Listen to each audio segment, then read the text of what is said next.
इधर आइएगा। क्या नाम है आपका?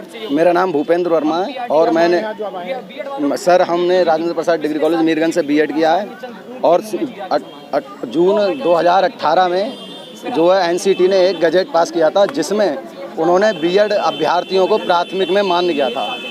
फिर उसके बाद जो वैकेंसी आई उनमें वो लोग शामिल भी हुए और उन्होंने जॉब भी की।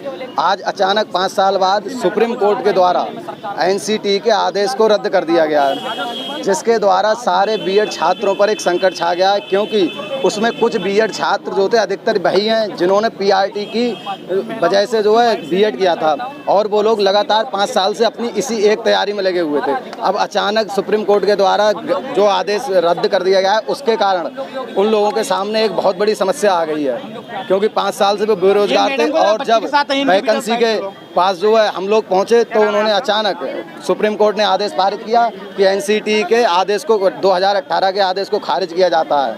इसलिए हम उसके सुप्रीम कोर्ट से मतलब प्रधानमंत्री के लिए चाहते हैं कि हमारा अध्यादेश पारित हो और हम लोगों को जो है दोबारा से मान्य किया जाए, क्योंकि इसमें बहुत सारे भारत के बीएड के छात्र प्रताड़ित हुए हैं, क्योंकि कुछ लोगों ने स्पेशल पीआरटी के लिए ही बीएड किया है क्योंकि मान्य कर दिया गया था।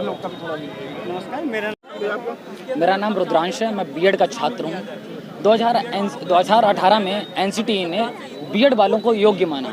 उस भर्ती के आधार पर कुछ शिक्षक हैं वो आज बीएड करके प्राइमरी में शिक्षक हो गए हैं, बेसिक में शिक्षक हैं। अगर वो योग्य हैं तो वो शिक्षक बन गए हैं।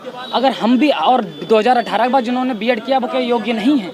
अगर वो भी योग्य हैं तो उन्हें प्राइमरी में उनका अधिकार देना चाहिए। बीएड वालों को अचानक से 2018 में भर्ती दी जाती है कि आप प्राइमरी में एलिजिबल हैं, 2023 में ये कह दिया जाता है आप एलिजिबल नहीं हैं। बीएड वाले जाएँ तो जाएँ कहाँ? मेरे मित्र ने खुदकुशी कर ली है क्योंकि उसके पास कोई भी दूसरा ऑप्शन नहीं रहा, विकल्प नहीं रहा। टीजीटी की वैकेंसी आती नहीं है, जो भी वैकेंसी आती हैं वो हमेशा रुक जाती हैं। 1 साल से पुरानी वैकेंसी रुकी हुई है टीजीटी की। जूनियर में कभी वैकेंसी आती नहीं है। 2015 में वैकेंसी आई, उसमें 12,000 वैकेंसी खाली रह गई। उसके बावजूद दोबारा कभी बीएड वालों के लिए जूनियर का ज्ञापन नहीं निकला।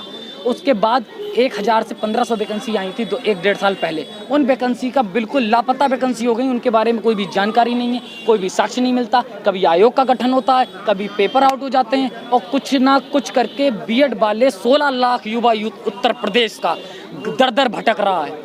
बीएड वाला परेशान है, रोष है, हतोत्साहित है। लोग लखनऊ गए हैं, लोग इलाहाबाद गए हैं, कोई खेती बेच के गया है, कोई कर्ज लेके गया है, सब लोग गए हुए हैं। सब लोगों के जीवन में निराशा है। इसी कारण मेरे मित्र ने एक खुदकुशी कर ली। वो नहीं अपने पिताजी पर और बोझ बन सकता था। धन्यवाद। संध्या शर्मा जी, क्या मांग करती है सरकार से आप? सर, मैं ये मांग करती हूँ कि बीएड को फिर से शामिल किया जाए। ये तो सरकार की अपनी सहूलियत है, अपनी सहूलियत के हिसाब से उन्होंने बीएड को बाहर कर दिया। अब उनका जब मन था फिर उन्होंने अंदर ही क्यों किया? जब बीएड एलिजिबल नहीं था तो उनको अंदर ही नहीं करना चाहिए था। फिर अब उनको ऐसा फैसला सुनाना चाहिए जो बीएड बच्चे कर चुके उनके हक में भी हो और बीटीसी के हक में भी हो। ये तो उन्होंने एक तरफा फैसला दे दिया बीएड को बाहर करके। यानी हमारा तो कुछ रहा ही नहीं। टेट, सीटेट, बीएड, हम तो किसी चीज में नहीं रहे ना। और ना ही वैकेंसी आती है, सबसे ज्यादा वैकेंसी आती है प्राइमरी की, जूनियर की तो वैकेंसी भी नहीं आती है। तो सरकार को ऐसा फैसला देना चाहिए जो दोनों के हक में हो। इन्होंने तो एक बीएड वालों को बिल्कुल ही दरकिनारे कर दिया। तो बीएड वालों का भविष्य क्या है? कितने छात्रों में लगे बीएड? 16-17 लाख छात्र उत्तर प्रदेश में जी, उत्तर प्रदेश में 16-17 लाख छात्र हैं भाई साहब। क्या नाम है आपका? जी सर, मेरा नाम अनामिका पाठक है। मैं बीएड कर चुकी हूँ।